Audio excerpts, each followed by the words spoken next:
भाजपा महिला आघाड़ी की ओर से धिक्कार आंदोलन के संदर्भ में किया गया, देखिए इस खबर में।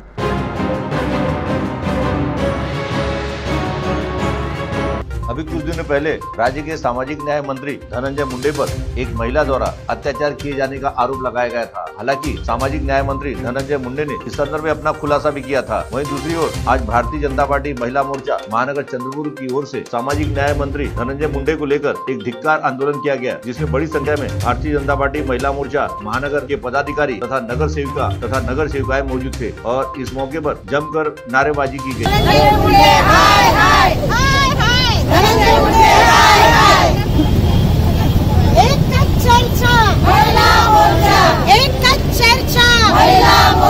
और वहीं इस संदर्भ में शहर पुलिस स्टेशन के थानेदार को एक निवेदन भी सौंपा गया। साथ ही एक निवेदन जिलाधिकारी के द्वारा मुख्यमंत्री को भी सौंपा गया, जिसमें तत्काल सामाजिक न्याय मंत्री धनंजय मुंडे को बर्खास्त करने की मांग की गई है। वहीं इस आंदोलन के संबंध में पूर्व महापौर तथा भारतीय जनता पार्टी महिला मोर्चा की अध्यक्षा अंजलि घोटेकर ने इस घटना का तीव्र निषेध व्यक्त करते हुए अपनी प्रतिक्रिया व्यक्त की। पण एक न्यायमंत्री जर एखाद्या महिलेला तिच्यावर अत्याचार करत असेल, तिला बदनाम जर करत असेल, तर तो इतरांना काय न्याय देऊ शकेल, इतरांचे काय काम करू शकेल, याच्याबद्दल जनतेने विचार करणं हे अतिशय आवश्यक आहे। आणि सरकारलाही म्हणणं आहे की स्त्रियांची बदनामी करणारे आणि स्त्रियांना जर न्याय न देत असेल तर अशा सामाजिक मंत्र्याला ताबडतोब बरखास्त करा आणि त्याला घरचा रस्ता दाखवा, कारण असा मंत्री आम्हाला नको आहे जो महिलांना न्याय देत नाही तर इतरांना काय न्याय देणार आहे। म्हणून आज हे धिक्कार आंदोलन चंद्रपूर महानगर तर्फे भाजपा महिला मोर्चा यांनी आयोजित केलेला आहे।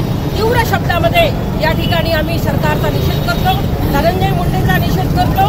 सरकारने ठाकरे सरकारला चेतावणी आहे की त्यांनी धनंजय मुंडेचं पद खाली करावं, त्यांना घरचा रस्ता दाखवावा